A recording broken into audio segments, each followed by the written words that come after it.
Hi friends. आज आप लोग के लिए मैं UGC net paper 2 economics subject से क्लास लेकर आया हूँ।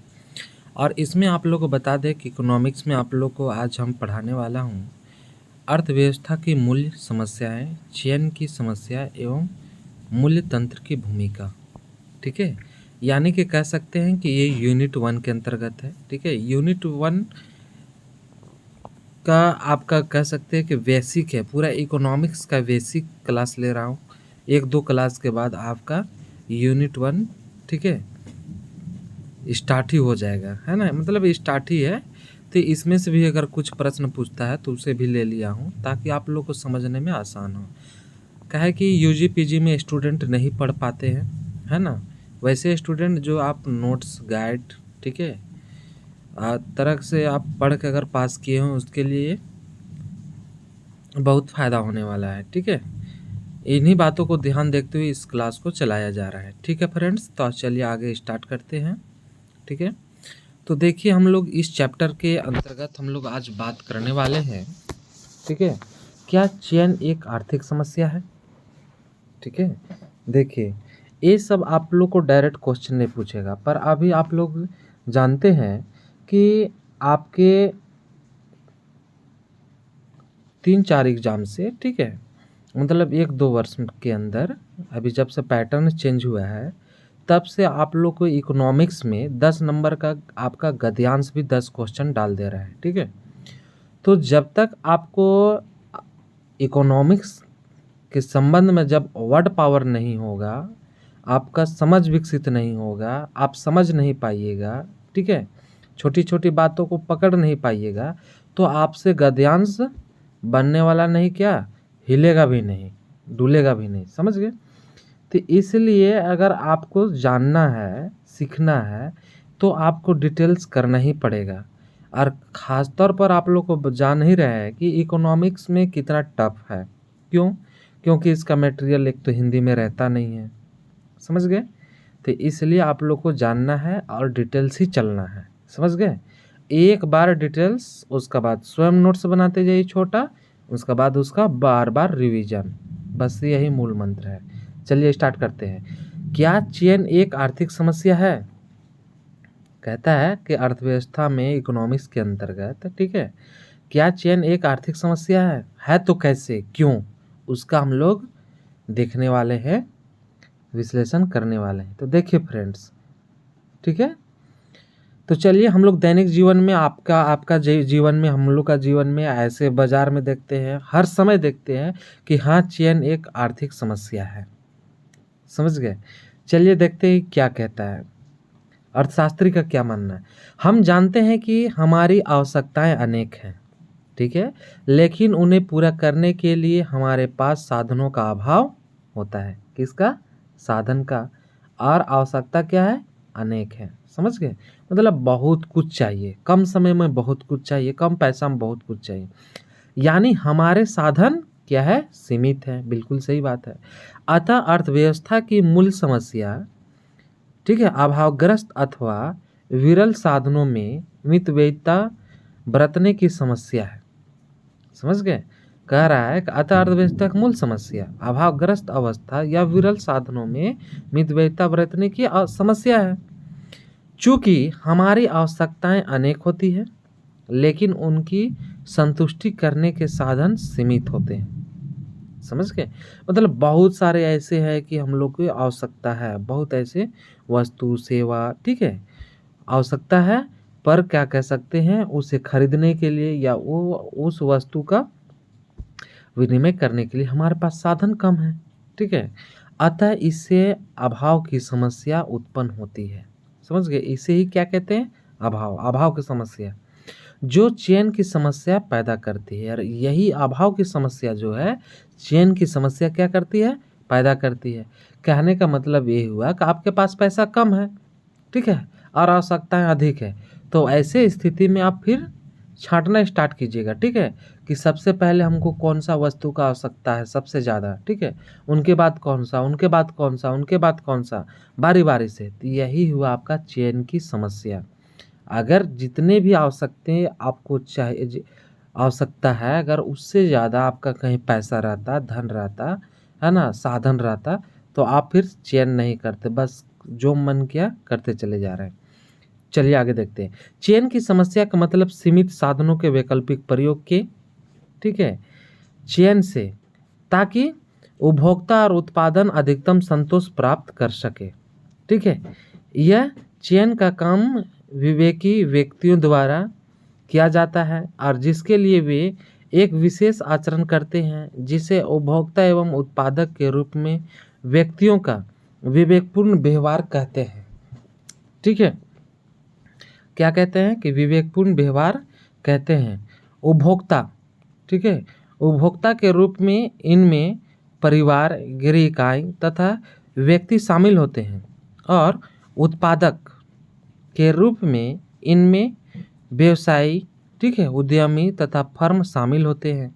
और एक विवेकी उपभोक्ता अपनी दी हुई आय एवं वस्तुओं तथा सेवाओं पर उनके व्यय के अधिकतम संतोष प्राप्त करने की चेष्टा करता है और दूसरी ओर विवेकी उत्पादन अपने लाभ को अधिकतम करने की चेष्टा करता है और विवेकी उपभोक्ताओं एवं विवेकी उत्पादकों का बाजार के माध्यम से संबंध स्थापित होता है। समझ गए फ्रेंड्स? चलिए अब आप लोग को हम ले चलते हैं कुछ तथ्य की ओर। समझ गए? चलिए देखिए, अर्थशास्त्र में विवेकी उपभोक्ताओं एवं विवेकी उत्पादकों, ठीक है, के व्यवहार से संबंधित कुछ मान्यताएं अथवा मूल्यता दी हुई बातें होती है जो निम्नलिखित है। ठीक है, अब आप लोग को हम बता दें, ठीक है, कि इन बातों को आप लोग को अच्छी तरह से समझना चाहिए। समझ गए? इन बात को अगर आप समझ पाते हैं तो आपको बाजार वाली जो मार्केट की बात हो, ठीक है, बाजार की आपका जो चैप्टर हो, ये सब आप लोग को अच्छा खासा समझ में आने वाला है। समझ गए? तो आप लोग समझने का प्रयास कीजिएगा। तो देखिए क्या है कि आर्थिक मानव, ठीक है, संबंधित व्यक्ति आर्थिक मानव की तरह काम करते हैं। कह रहा है संबंधित व्यक्ति जो है आर्थिक मानव की तरह काम करते हैं और वे केवल आर्थिक तत्वों जैसे मूल्य, आय, ठीक है, मूल्य, आय, उनके बाद क्या है, वस्तुएं एवं सेवाओं की मात्रा इत्यादि से प्रभावित होते हैं। यहाँ सामाजिक, सांस्कृतिक एवं राजनीतिक परिवर्तनों के प्रभाव पर ध्यान नहीं दिया जाता। ठीक है, जैसे उदाहरण के लिए कि यदि विदेशी, ठीक है, विदेशी इत्र की बिक्री में वृद्धि हो रही हो तो उसके कारणों को जानने के लिए मूल्यों, उपभोक्ता की आय आदि पर ध्यान दिया जाता है, जो कि आर्थिक मानव के, ठीक है, पोस्टुलेट से मेल खाता है। ठीक है, वास्तव में विदेशी इत्र की मांग में वृद्धि बढ़ते हुए पश्चिमीकरण, ठीक है, के कारण हो सकती है और यह सामाजिक सांस्कृतिक घटना है, लेकिन इस पर विचार नहीं किया जाता। पूर्ण ज्ञान, उपभोक्ताओं को इस बात का पूर्ण ज्ञान होता है कि वस्तुओं का उपभोग किस प्रकार के संतोष को प्रभावित करता है। समझ गए? और इसी प्रकार उत्पादकों के इस बात का पूर्ण ज्ञान होता है कि आदानों का प्रयोग किस प्रकार, ठीक है, उत्पादन को प्रभावित करता है। साथ ही क्रेताओं और विक्रेताओं को बाजार के प्रचलित मूल्य का भी पूर्ण ज्ञान होता है। तो पूर्ण ज्ञान कहने का मतलब ये हुआ जो बेचने जाता है उसको भी पूरा ज्ञान है, ठीक है, और जो खरीदने जाता है उसे भी पूरे ज्ञान है और होना भी चाहिए। ठीक है, अब देखिए आत्मस्वार्थ।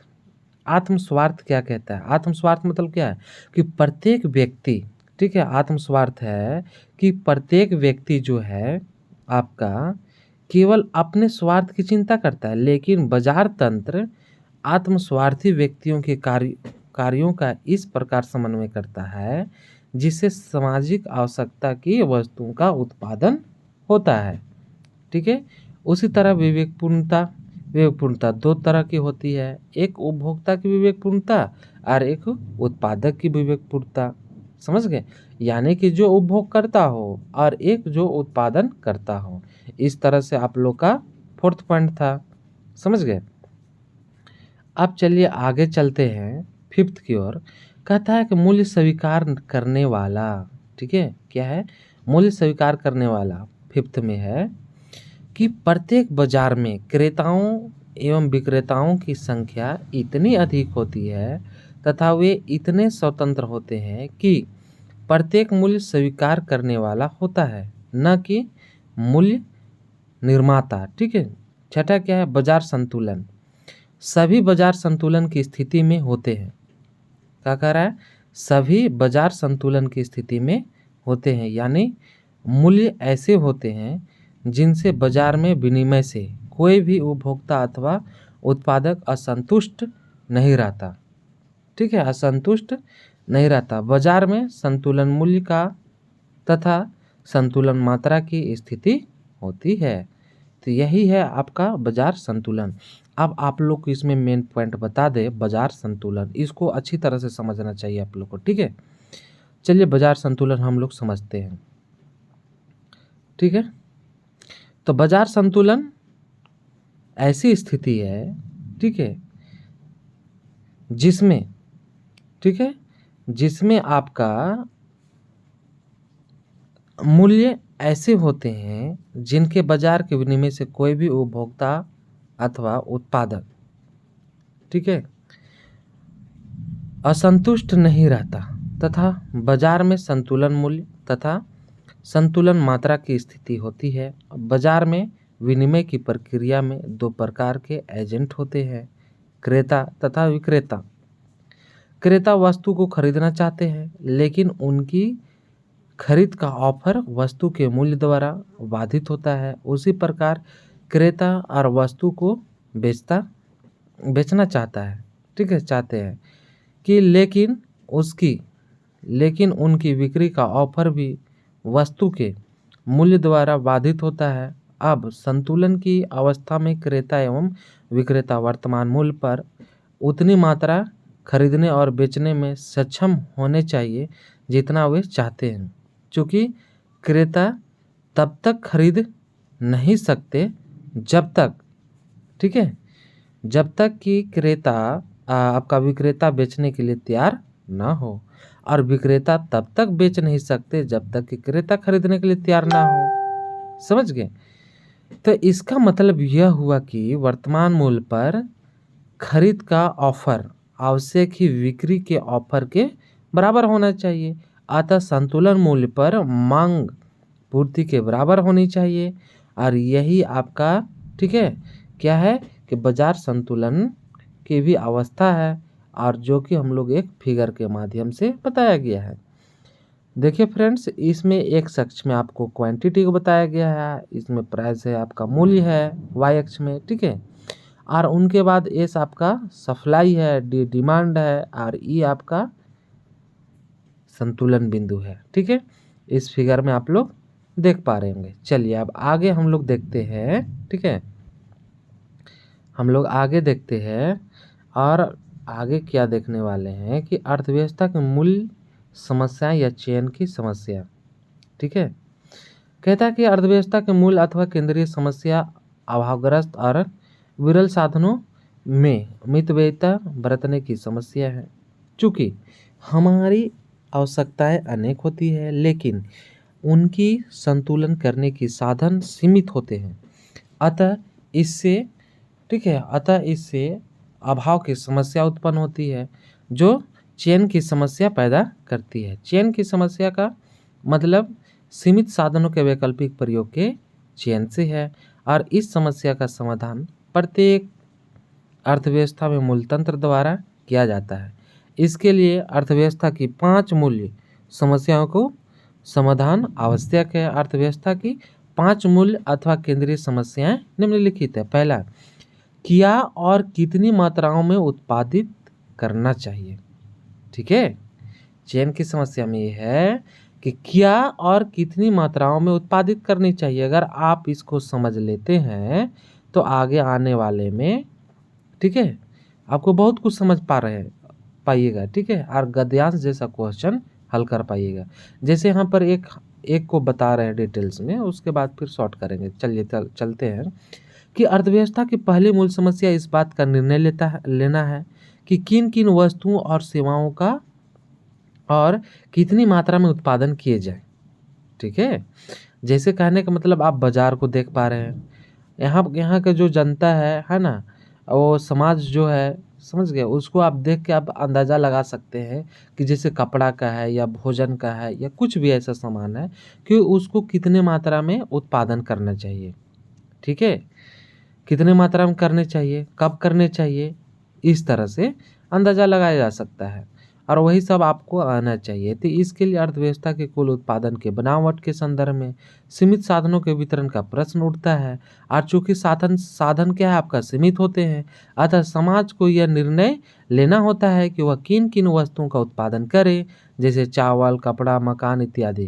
तो इस तरह से आप लोग को दोस्तों बता दें कि समाज के हिसाब किताब से कह सकते हैं कितनी मात्रा में कहाँ पर क्या करना चाहिए। ठीक है, कितना उत्पादन करना चाहिए, ये सब पूरा का पूरा एक आंकड़ा तैयार करके ही किया जाता है।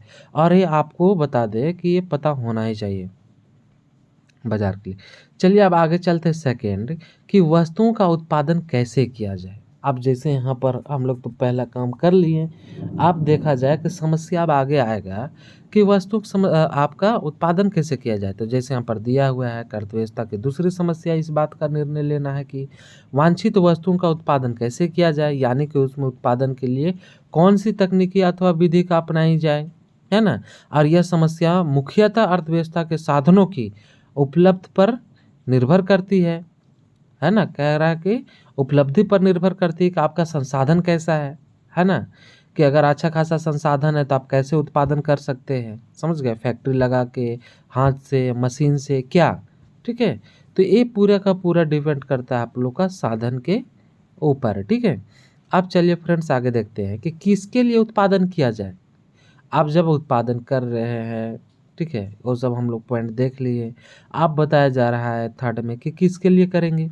तो बता दें कि अर्थव्यवस्था की तीसरी मूल समस्या जिसके बारे में निर्णय लेना होता है कि वह समाज के सदस्यों के बीच वस्तुओं के आवंटन की है, और उपभोक्ता वस्तुओं तथा पूंजीगत वस्तुओं का वितरण कैसे किया जाए।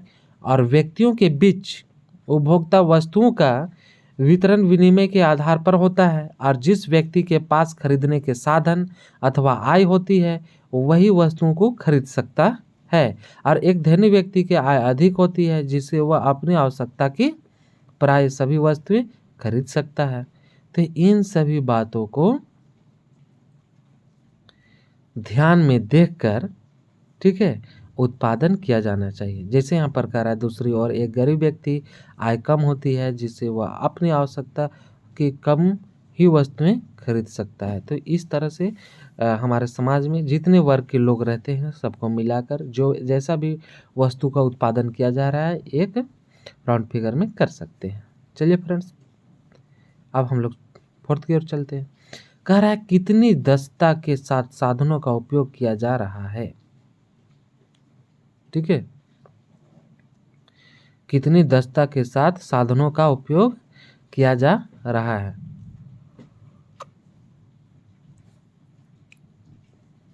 तो इसमें है क्या, सो देखिए, यह अर्थव्यवस्था की एक प्रमुख समस्या है।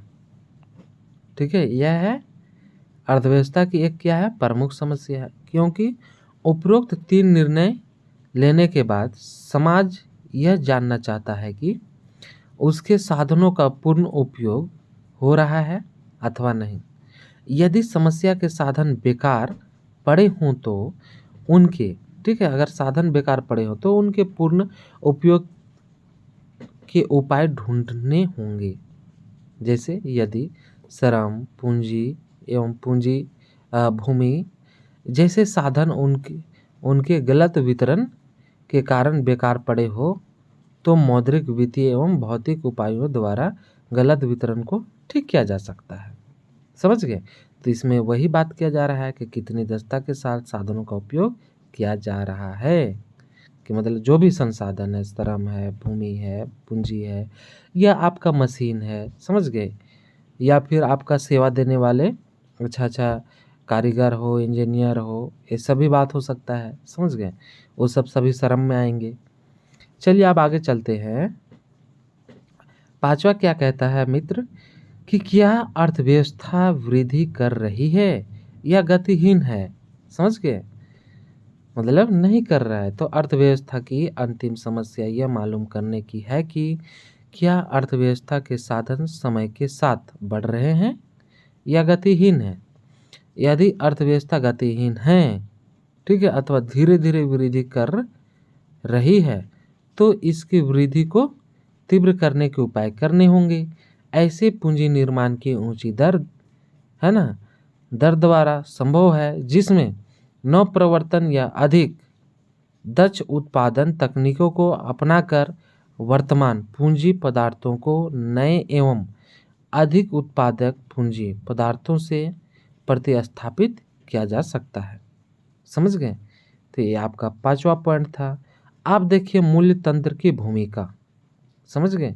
मूल तंत्र की भूमिका के अंतर्गत आप लोग बातें कर सकते हैं कि मूल तंत्र अर्थव्यवस्था की सभी मूल समस्याओं का समाधान करता है, और अर्थव्यवस्था चाहे पूंजीवादी हो या समाजवादी हो अथवा मिश्रित हो, है ना। अतः निम्नलिखित 3 शीर्षकों के अंतर्गत हम मूल तंत्र की भूमिका को समझ सकते हैं। पहला क्या कि पूंजीवादी अथवा मुक्त बाजार अर्थव्यवस्था में मूल तंत्र की भूमिका क्या होता है। समझ गए।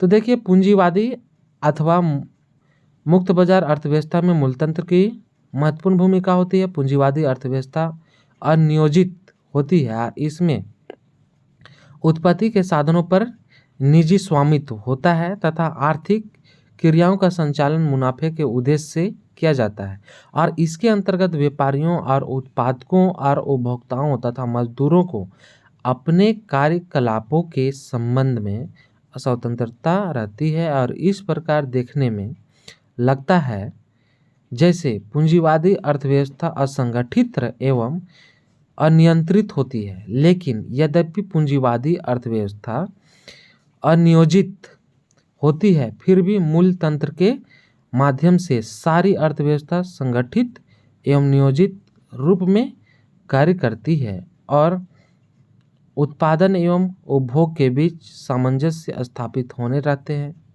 रहते हैं।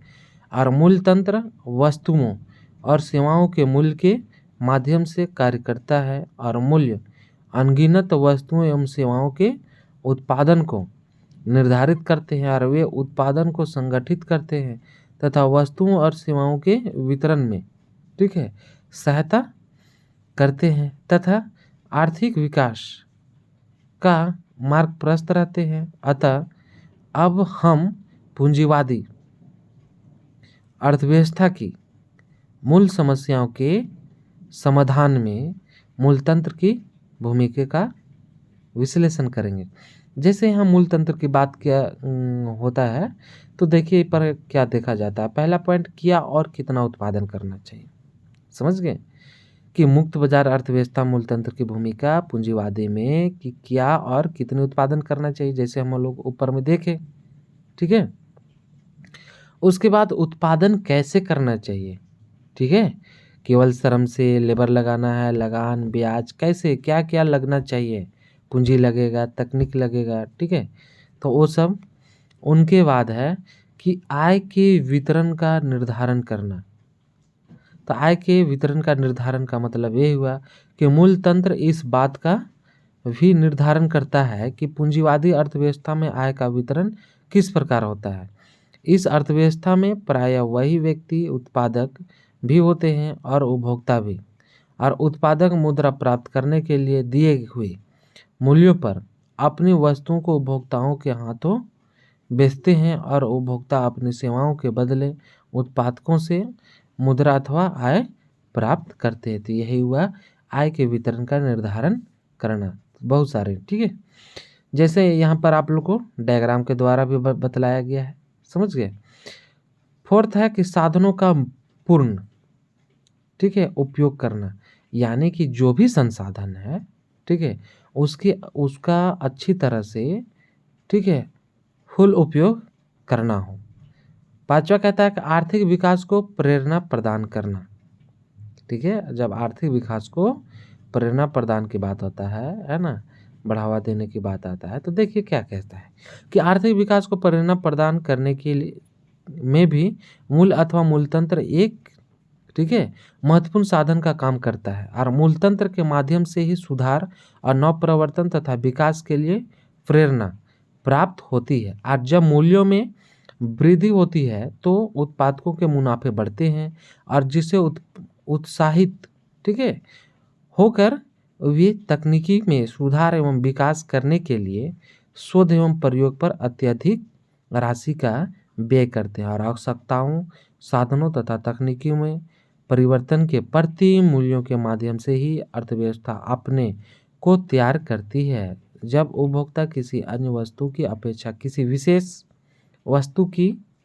अधिक मात्रा चाहते हैं तो उस विशेष वस्तु का मूल्य बढ़ जाता है और जिससे मुनाफा बढ़ता है और साधन उस उद्योग की ओर आकर्षित होते हैं। मुनाफे में वृद्धि से बेहतर तकनीक अपनाई जाती है और जिससे उत्पादन लागतों में कमी हो जाती है। समझ गए?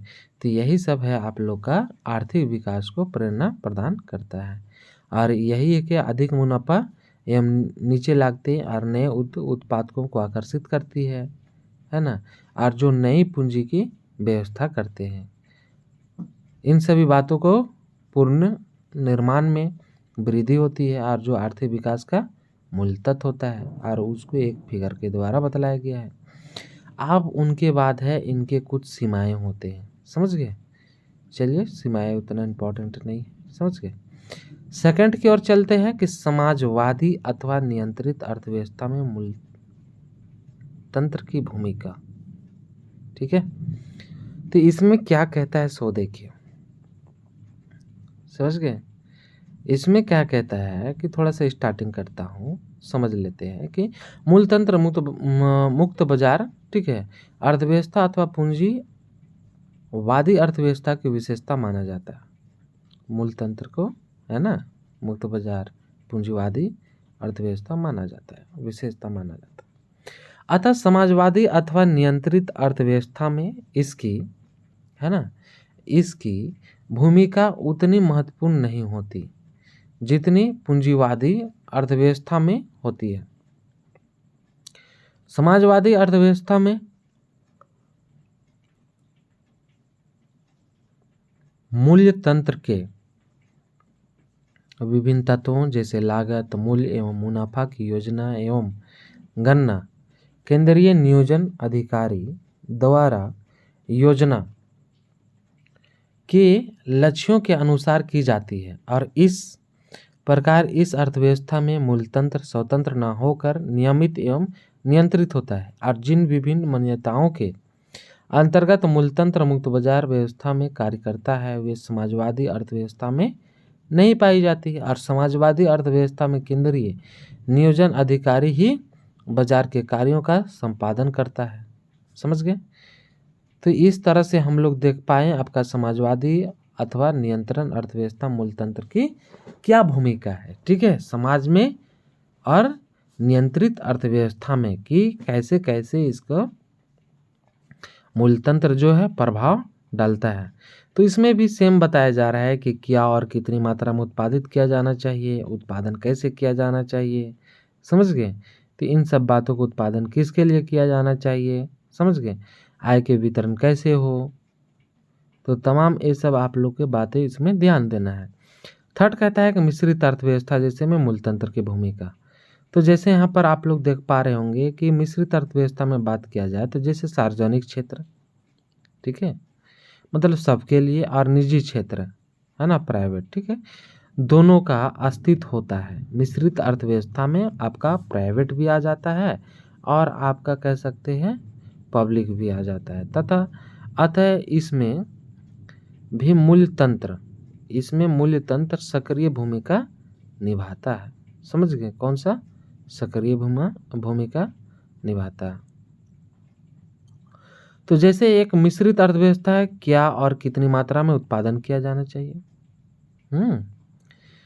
और इसमें दो तरीके से किया जाता है। समझ गए?